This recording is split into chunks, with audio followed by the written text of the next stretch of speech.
Bonjour à tous les Ivoiriens, à tous les Africains qui me suivent au jour le jour, à tous les membres du FRUA, le Front pour le réveil de l'unité africaine, à tous les résistants à travers l'Afrique, à travers le monde. J'aimerais vous dire bonjour. Je suis Ivaïpo.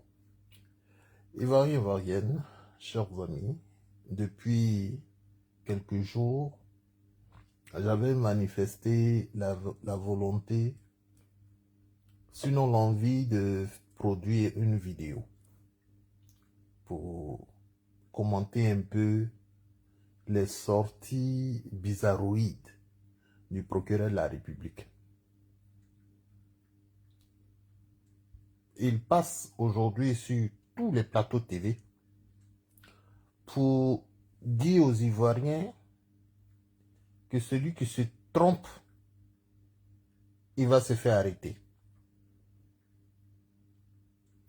Il est passé sur le plateau de NCI.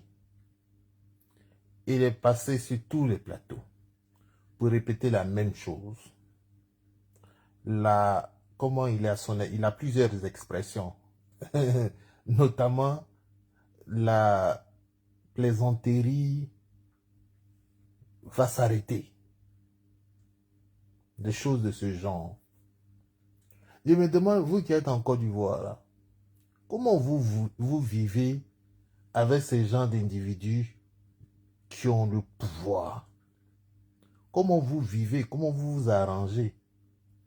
Parce que dans aucun pays dans le monde, un procureur peut se permettre de venir menacer les populations. Parce que quand le délit n'est pas encore constitué, on ne dit pas que si tu commets ce délit, je vais te faire ça. Mais, chers amis, dans le code pénal, il y a une multitude de délits. Il y a le vol, il y a l'escroquerie, il y a toutes sortes d'infractions que vous pouvez imaginer. Ok? Il ne parle jamais de ça. Il parle toujours de si vous vous exprimez. Il parle toujours d'incitation à la haine, comme si c'est le seul délit en Côte d'Ivoire. C'est le seul délit en Côte d'Ivoire. Maintenant, ils ont poussé plus loin. Maintenant, ils parlent de complicité. Même si tu ne sais pas. Ça, c'est quelque chose qu'ils ont inventé. Dans le monde entier, je n'ai jamais vu des gens qui ont été complices d'une infraction, d'un délit ou d'un crime sans être informés, sans en être informés. Parce que quand on va au procès, l'objectif est de démontrer que je n'étais pas informé. L'objectif est de démontrer que je suis innocent parce que je ne sais pas ce qui s'est passé. Mais aujourd'hui, on dit même si tu ne sais pas, parce que tu n'as pas supprimé, ça dit que moi, pendant que je suis en live ici, chers amis, et que quelqu'un est en train de laisser un commentaire sur ma page, pendant que je suis en live en train de discuter avec vous ici, il dit que si je n'ai pas supprimé le commentaire, mes frères, moi quand j'ai fini de faire mon live là, j'ai même dormi. Il est 23 h, monsieur le procureur. Il est 23 h en Australie. Quand je finis mon live là comme ça, je vais dormir. Et puis tu sais quoi? Je suis obligé de me réveiller à 8 h pour aller au travail. Donc quand je me réveille là, c'est pas Facebook qui est dans ma tête. Quand je me réveille, je dois aller me doucher. Je dois aller m'apprêter parce que je vais au centre-ville. En costume, cravate. Je vais travailler jusqu'à 18 h, 19 h des fois. Et puis je rentre. Mais quand je rentre là, c'est là maintenant que pour me relaxer, je peux dire je vais regarder Facebook. Mais monsieur le procureur, je ne vais pas regarder sur ma page pour voir quelles sont les 45 personnes ou bien les 50 personnes, ou bien les 100 personnes qui ont laissé des commentaires, parce que le procureur me surveille. Ça, c'est d'ailleurs être bête même. Attends, je vais aller regarder mon poste d'hier là. Je vais aller contrôler tous les commentaires parce que le procureur me surveille.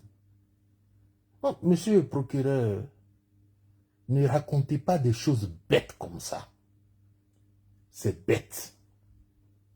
Peut-être que vous n'avez pas de Facebook. Peut-être que vous n'avez jamais eu 25 000 abonnés. Donc vous ne savez pas comment ça se passe. Chers amis, vous m'entendez, non? Parce que j'ai l'impression que, voilà, j'espère qu'on m'entend. Donc, il raconte beaucoup de choses qui sont bêtes. Pourquoi il dit c'est bête? Parce que en droit, comme il est procureur, il est juriste, en droit, on ne peut jamais dire qu'un individu est complice parce qu'il a laissé un commentaire sur sa page. Maintenant, qu'est-ce qu'il y a dans les commentaires qui peut remuer la Côte d'Ivoire? Ça encore, c'est une fabrication du RDA. Chers amis, Facebook a été créé en quelle année? Bon, moi j'utilise Facebook depuis 2006, je pense. 2006, 2007. Je pense. Dans cette période-là. Aujourd'hui, ça fait pratiquement 19 ans que Facebook existe. Donnez-nous, monsieur le procureur, un exemple, une jurisprudence d'un commentaire qui a réussi à créer une insurrection en Côte d'Ivoire. Là, on peut dire qu'à cause de ce qui s'est passé, on a été obligé de prendre des mesures. Monsieur le procureur, laissez les jeunes gens vivre. C'est lui qui vient insulter sur les réseaux sociaux. Donnez-lui des conseils. Parlez aux parents. Donnez-leur des conseils. Dites-leur, on ne fait pas comme ça. Et puis c'est tout, ils vont s'assagir. Vous voulez les mettre en prison. Maintenant, ce que moi j'ai remarqué, c'est que dans tout ce que vous dites là, les gens du RHDP, ils ne sont pas inquiétés. Ce ne sont pas les commentaires du RHDP qui sont inquiétés. Sinon, le premier que vous devriez arrêter, c'est, comment il s'appelle, Ladji Chérif. Il est RDA, monsieur le procureur. C'est un insulteur public. Un homme mal élevé, qui ne respecte personne. Il nous insulte tous, pourvu que tu sois pro-Gbagbo. Il nous menace tous, pourvu que tu sois pro-Gbagbo. Il n'est pas inquiété. C'est nous que vous embêtez. Mais ce n'est pas grave. Deuxième élément. Pourquoi quand Djenou Pachoko est allé à Abidjan, vous ne l'avez pas arrêté? Monsieur le procureur, vous êtes un plaisantin de la pire espèce. Franchement, moi je suis en Australie, donc je peux vous parler librement. Je sais que personne à Abidjan ne peut vous dire ça. Personne. Parce que vous avez réussi à terrifier le pays entier. Vous avez réussi à terrifier la population entière. Moi, je ne suis pas sous votre gouvernance. Et vous ne pouvez pas venir en Australie aussi me chercher. Vous pouvez aller en Mauritanie, vous pouvez aller ailleurs pour faire le faro-faro. Mais vous ne pouvez pas venir ici pour me chercher. Et je dis que quand je vais rentrer à Abidjan, je serai en position trop forte. Donc vous ne pouvez pas m'attraper aussi. Voilà. Parce que je vais attendre le moment propice pour rentrer à Abidjan. Et puis, monsieur le procureur, quand nous, on va rentrer à Abidjan, vous n'allez même plus faire un commentaire quelque part. Ah oui. Peut-être que vous allez utiliser des avatars pour parler aussi, pour vivre, pour vous exprimer. Vous serez obligé d'utiliser des avatars. Parce qu'on va regarder vos commentaires, vous, qui avez inventé des lois. Mais ça arrive, je dépose ça, on va déposer ça au réfrigérateur pour l'instant. Revenons à ce que vous racontez qui n'est pas vrai. Monsieur le procureur, Johnny Pacheco, là, Il a insulté Ouattara. Moi, j'ai connu Johnny Pacheco en 2013. Il était le premier sur les réseaux sociaux à faire de l'activisme politique. Moi, j'ai fait partie de cette première génération d'activistes qui, sur les réseaux sociaux, au moment où Gbagbo était en prison, en 2013, nous avons vraiment, en tout cas, on a combattu le régime en place. Nous avons soutenu la désobéissance civile. On a tout fait. Johnny, lui, il était beaucoup plus viscéral que nous autres. Donc, lui, il a dit plein de choses. Et puis, il est allé au RHDP. Mais ça demeure le même Johnny. C'est le même individu, monsieur le procureur. Quand il est rentré à Abidjan, pourquoi vous ne l'avez pas arrêté? Ou bien vous aviez oublié, la justice ivoirienne a oublié les propos de Johnny Pacheco. Non, ce n'est pas vrai. Puisque à l'aéroport, c'est M. Cissé Bakongo qui allait chercher Johnny Pacheco. C'est dans le véhicule de Cissé Bakongo qu'il est monté. Non. Je vous dis pourquoi vous ne l'avez pas arrêté. Parce qu'il était devenu l'enfant chéri du RHDP. Donc cette justice dont vous parlez en ce moment-là, nous savons à quoi ça correspond. Nous savons ce que c'est. Tant que on est d'accord avec le RHDP, eh bien tout ce qu'on raconte, ça passe comme une lettre à la poste. Mais quand on n'est pas d'accord avec le RHDP, qu'on parle comme moi, là, qu'on parle comme Johnny Pacheco parle aujourd'hui, là, en ce moment, c'est une multitude de procès. Arrêtez, abandonnez, laissez tomber. Arrêtez, abandonnez, laissez tomber. Parce que vous n'avez pas terrorisé ce peuple-là. 2002, vous avez fait une rébellion, monsieur le procureur.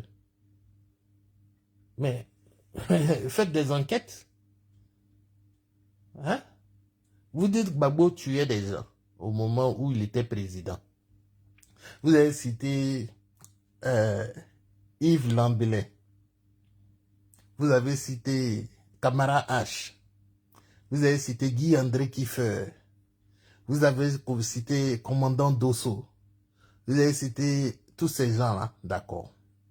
Nous, on a tellement tué. Mais ces 5 personnes, vous citez. Non, on ne va pas citer beaucoup. Hein. Monsieur le procureur, jusqu'aujourd'hui, on ne sait pas qui a tué le ministre Bogadoudou. Vous êtes là, vous êtes procureur, avec votre prédécesseur, le procureur Adou Richard. Vous n'avez rien foutu. Vous n'avez rien foutu. On ne sait pas qui a tué Bogadoudou. Monsieur le procureur, on ne sait pas qui a tué le ministre de l'Intérieur, Désiré Tagro. Monsieur le procureur, j'aurais appris que vous avez voulu faire une enquête.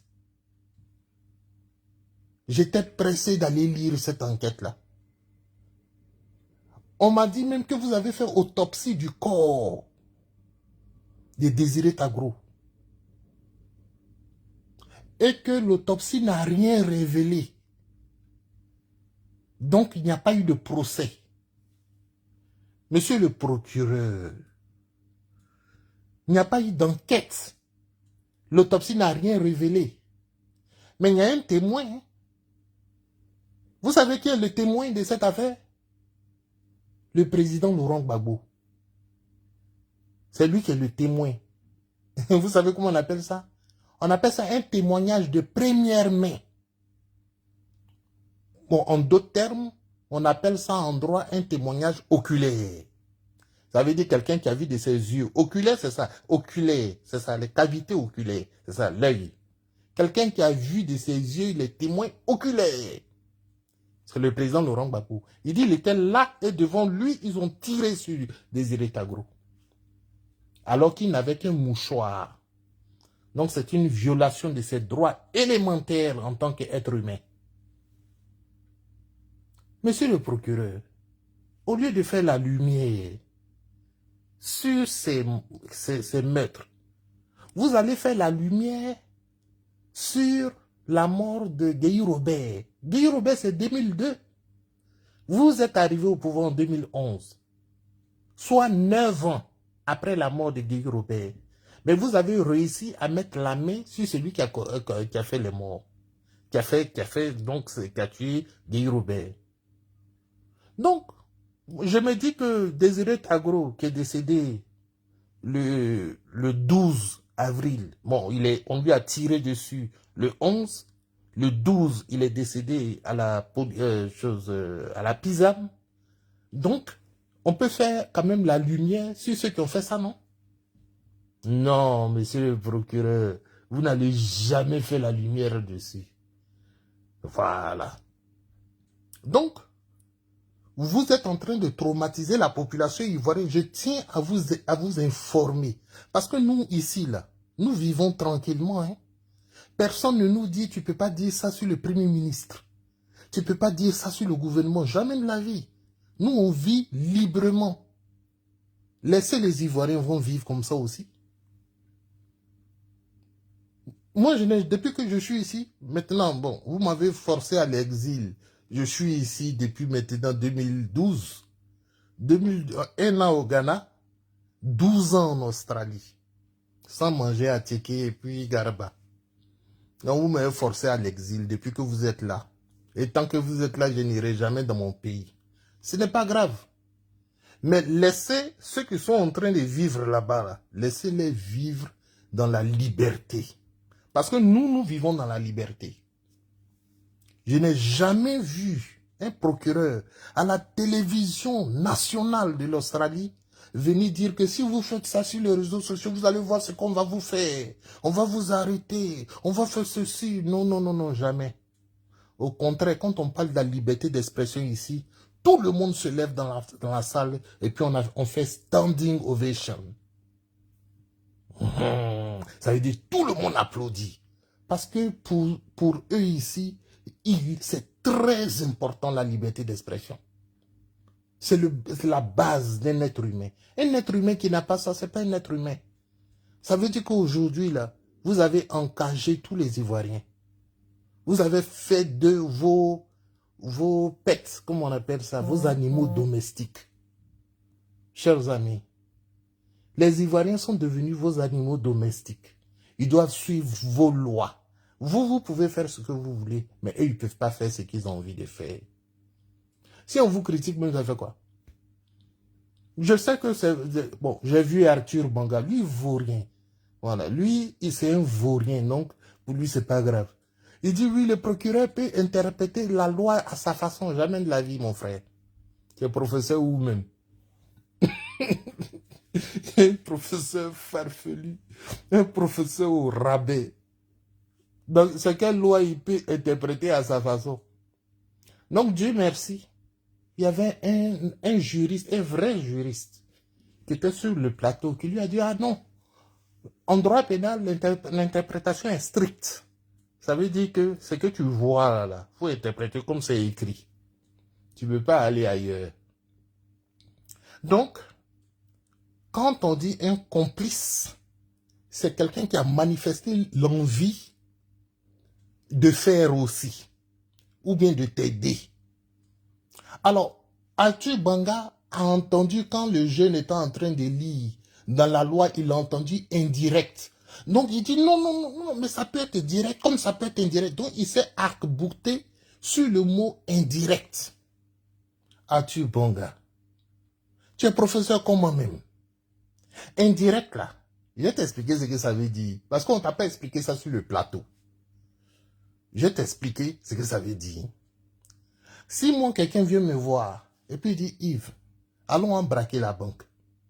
Et puis il dit, non, moi, je ne peux pas braquer la banque, mais ce que je peux te dire, c'est qu'ils ouvrent tous les jours à 19 h. Et puis le braqueur, lui, il prend cette information. Il dit, ah, Yves m'a dit qu'ils ouvrent tous les jours à 19 h. Donc, je vais faire mon coup à 19 h. J'ai contribué de façon indirecte à ce que la banque soit braquée. C'est de ça qu'on parle. Est-ce que tu vois? Mais tu comprends rien. On t'invite sur les plateaux parce que tu sais crier. Bon, on dit les professeurs d'histoire, mais il ne s'agit pas d'histoire à la télévision. Donc on ne devait même pas t'envoyer là. Je ne sais pas pourquoi les gens font combine. Il y a des jeunes gens qui sont formés pour communiquer en politique. Bon, on envoie un ignorant. On envoie, et il est là. Moi, je ne connais pas le droit, mais ce que je peux dire. Non, si tu ne connais pas le droit, tu te tais. Parce que ça, c'est un débat hautement juridique. Oui, quand on parle de complicité, il faut avoir fait au moins la 2e année. Tu sais, je vais vous dire, quand on arrive en première année de droit, on ne fait pas de droit pénal. Bon, en tout cas, à mon époque, dans les années 2000, au début des années 2000, on ne fait pas de droit pénal. Hein. Quand tu arrives en première année de droit, droit civil.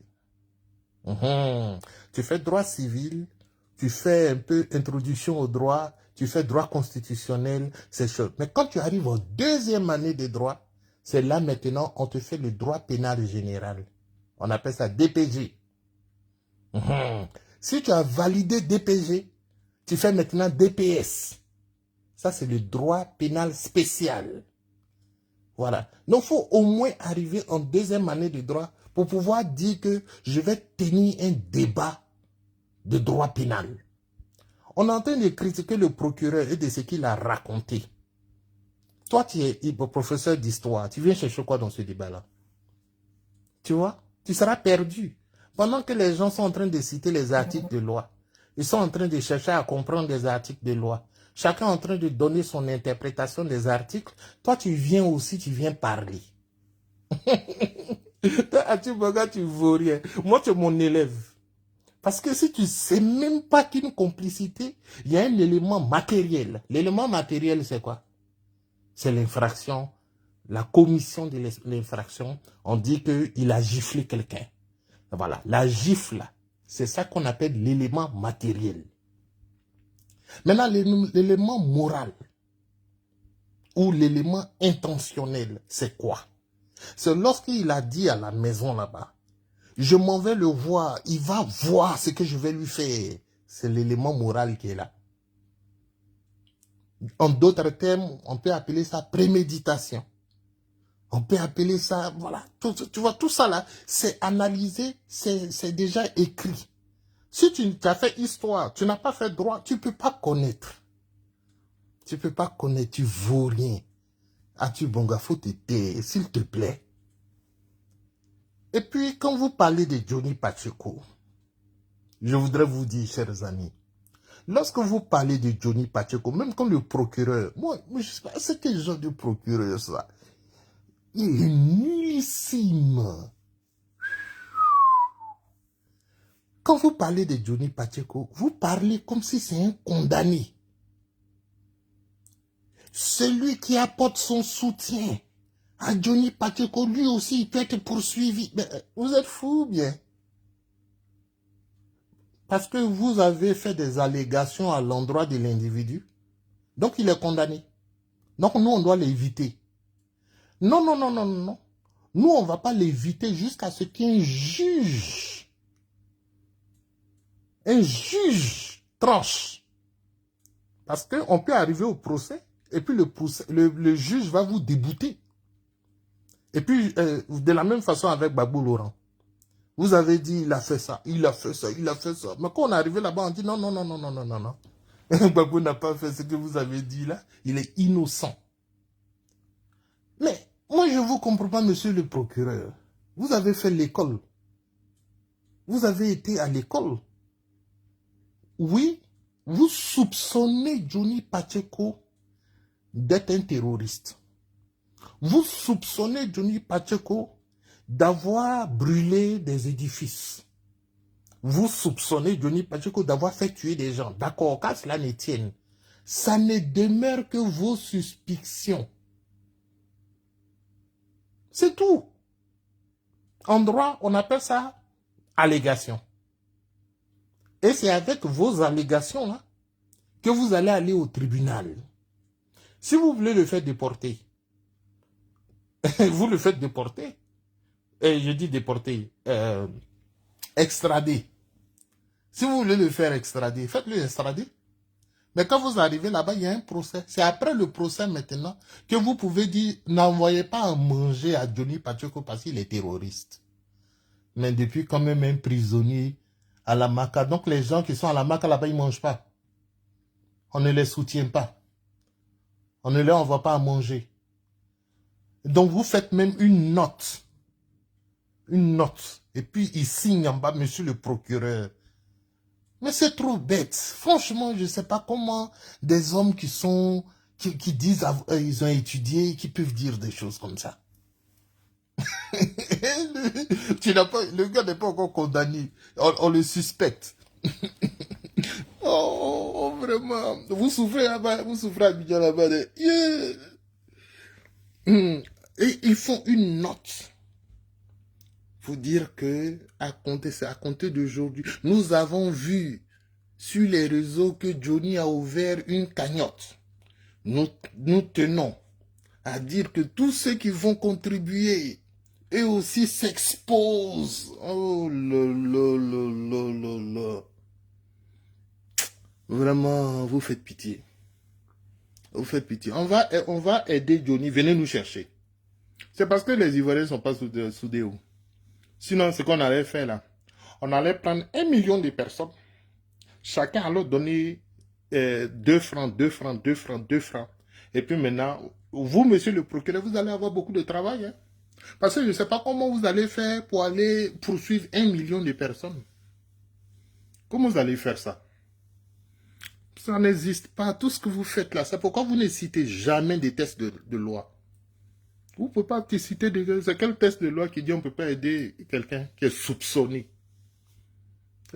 Ou bien encore, voilà, là-bas, vous l'avez déjà jugé. Vous savez faire ça. Hein? Vous avez jugé Laurent Gbagbo dans son dos. Vous avez jugé Charles Blé Goudé dans son dos. Donc peut-être que vous avez déjà jugé comment il s'appelle, Johnny Pacheco dans son dos là-bas. Bon, nous, on n'est pas au courant. Jusqu'à preuve du contraire, Ziggy, il a fait un poste. Il a fait un poste. Chers amis, le 10, je vous demande d'aller dans les maquis. Allons boire. Allons attendre la décision du Conseil constitutionnel. Comme ça, ils vont voir qu'il y a le peuple qui attend. Il dit porter les maillots ivoiriens. Mais monsieur le procureur, ça là, vous avez dit quoi? Qu'on appelle ça quoi en droit? Insurrection. Vous mentez. C'est faux. C'est pas ça qu'on appelle insurrection en droit. Monsieur le procureur, arrêtez. Arrêtez. Allons dans les maquis. Et vous avez donc changé le narratif. Vous dites qu'il a dit allons au Conseil constitutionnel. Il n'a pas dit ça. Et même s'il avait dit quoi, ça y est quoi. S'il avait dit ça, même allons au Conseil constitutionnel, là, il y a quoi dedans? Il n'y a rien dedans. Tout ça là, on vous ment, chers amis. Je vous dis, hein, on vous ment. Le débat sur la liberté d'expression, c'est un débat qui se poursuit. Jusqu'aujourd'hui, on continue d'en parler. Qu'est-ce qu'il faut dire, qu'est-ce qu'il ne faut pas dire? Mais si moi je dis que Ouattara est un dictateur, est-ce que est-ce que je peux aller en prison parce que je dis que Ouattara est un dictateur? Non. Dans la tête du RDR, oui, je peux aller en prison. Mais dans la tête du PPACI, non, je ne peux pas aller en prison parce que j'ai dit la vérité. Donc la vérité du PPACI n'est pas la vérité du RHDP. La vérité du RHDP n'est pas la vérité du PDCI. Et ainsi de suite. Et ça, c'est le peuple qui est là. Parce qu'aujourd'hui, le peuple, chacun a son parti. Donc, chacun dit sa vérité. Mais ce que vous dites là, il ne faut pas venir raconter n'importe quoi sur les réseaux sociaux. Non. Chacun dit sa part de vérité. Je sais qu'il y a des vérités que je dis ici qui vous gênent. Ça vous gêne. Mais si ça vous gêne, on s'en fiche. Dites pour vous. Dites pour vous. Et puis vous parlez de Gbagbo. Autant de Gbagbo, les gens parlaient. Vous, là, les rebelles, là, vous parliez. Est-ce que vous ne disiez pas? On va, d'ici le lundi prochain, Gbagbo Laurent va tomber. Il va tomber comme un fruit pourri. Vous n'avez pas dit ça? Et puis vous êtes là, non? Qui vous a tué? Vous avez raconté plein de choses et puis vous êtes là. Non, laissez les Ivoiriens vivre, s'il vous plaît. Moi, ça me fait mal. Chaque fois que je vois votre tête, monsieur le procureur, ben vous deviez être dans vos bureaux climatisés, là. Mais vous êtes à la télévision. Vous foutez quoi à la télévision? Est-ce que vous êtes devenu artiste? Hein, DJ procureur. Oh, DJ procureur. Maintenant, je vais finir sur un individu qui s'appelle Makosso. Makosso, d'abord, franchement, bon, je ne vais pas dire des méchancetés, sinon, bon, c'est pas la peine. Makosso, le travail que tu fais là, c'est un travail honteux. C'est un travail honteux. Et j'espère que Ouattara va faire un 4e mandat, un 5e mandat, un 6e mandat. Et que Ouattara ne va pas mourir. Franchement, je l'espère pour toi, monsieur Makosso. Parce que le travail que tu fais en ce moment, c'est toi qui reconnais les terroristes en Côte d'Ivoire. C'est toi qui sais qui essaye de faire une insurrection en Côte d'Ivoire. C'est toi qui sais qui veut déstabiliser la Côte d'Ivoire. Ah, Makosso. Ah, Makosso. Vraiment, vous avez insulté Gbagbo jusqu'à... Mais à l'époque de Gbagbo, jamais je n'ai entendu que nous, là, on ne veut pas que Ouattara soit candidat. Jamais de la vie. Nous-mêmes, là, nous étions à la télévision lorsque Tia Kone est venu donner les résultats. Nous ne savions pas que Tia Kone allait écarter la candidature d'Alassane Ouattara. Makosso, je tiens à te rappeler qu'on n'a pas enlevé la candidature de Ouattara parce qu'il a braqué une banque. On n'a pas enlevé la candidature, on n'a pas exclu Ouattara parce que tout simplement il aurait commis une infraction. Non, non, non, non, non, non, non. Makosso, on a enlevé la candidature de Ouattara parce qu'il est de nationalité douteuse. Et jusqu'à aujourd'hui, ça n'a pas été combattu. En tout cas, par le RDR. Tia Kone a dit que Ouattara a créé... Bon, écoutez, mon live est attaqué. Ils ont... Aïe, aïe, aïe, aïe, aïe. Je crois que mon live est attaqué. Est-ce que vous voyez un peu? Parce que maintenant... Parce que là, on est descendu à 5 personnes. Est-ce que vous voyez? Vous êtes toujours là?